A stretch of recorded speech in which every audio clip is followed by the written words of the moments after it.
શું તમે ક્યારેય વિચાર્યું છે કે દુનિયામાં એક એવો પણ સમુદ્ર છે જેને કોઈ કિનારો કે જમીનની સરહદ નથી?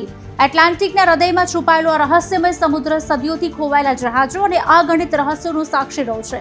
આજે આ જ વિશે વધુ જાણવાની કોશિશ કરીશું કે આ સમુદ્ર કયો છે, ક્યાં આવેલો છે, તેની વિશેષતાઓ શું છે. આ રહસ્યમય વિસ્તારને સર્ગાસો સમુદ્ર કહેવામાં આવે છે, જે દુનિયાનો એકમાત્ર કિનારા વગરનો સમુદ્ર છે. ઉત્તર એટલાન્ટિકની મધ્યમાં આવેલો આ સમુદ્ર તેના સ્થિર પાણી અને તરતા ઘાસને કારણે જાણીતો છે, જ્યાં પ્રાચીન સમયમાં જહાજો ફસાઈ જવાનો ડર ખલાસીઓને સતાવતો હતો. આ સમુદ્રની સૌથી મોટી વિશેષતા તેનું કાચ જેવું સ્પષ્ટ અને ઊંડું વાદળી પાણી છે, જ્યાં નીચેનું બધું જ આસાનીથી જોઈ શકાય છે. ઉપરથી શાંત દેખાતો આ વિસ્તાર એક અનોખી ઇકોસિસ્ટમ ધરાવે છે, જે દરિયાઈ જીવનના અજાણ્યા રહસ્યો ખોલવાની ચાવી છે.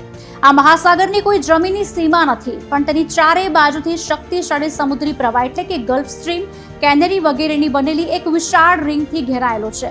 આ પ્રવાહો જ તેની ગતિશીલ સીમાઓ નક્કી કરે છે. સર્ગાસો નામ પોર્ટુગીઝ શબ્દો સી ગ્રાસ એટલે કે દરિયાઈ ઘાસ પરથી આવ્યું છે, જ્યાં ભૂરા રંગનું સરગાસમ ઘાસ જમીનના ટેકા વિના સીધું પાણીની સપાટી પર ઉગે છે અને તરે છે. વાર્તાઓમાં ભલે તેને ખતરનાક ગણવામાં આવ્યો હોય, પણ વાસ્તવમાં આ સમુદ્રનું તરતું ઘાસ માછલીઓ, કરચલા અને કાચબા જેવા જીવ માટે સલામત આશ્રય સ્થાન છે. સેટેલાઇટ અભ્યાસ મુજબ આ કિનારા વગરનો સમુદ્ર પૃથ્વીના દરિયાઈ જીવન ચક્રનો એક અત્યંત મહત્વનો ભાગ છે.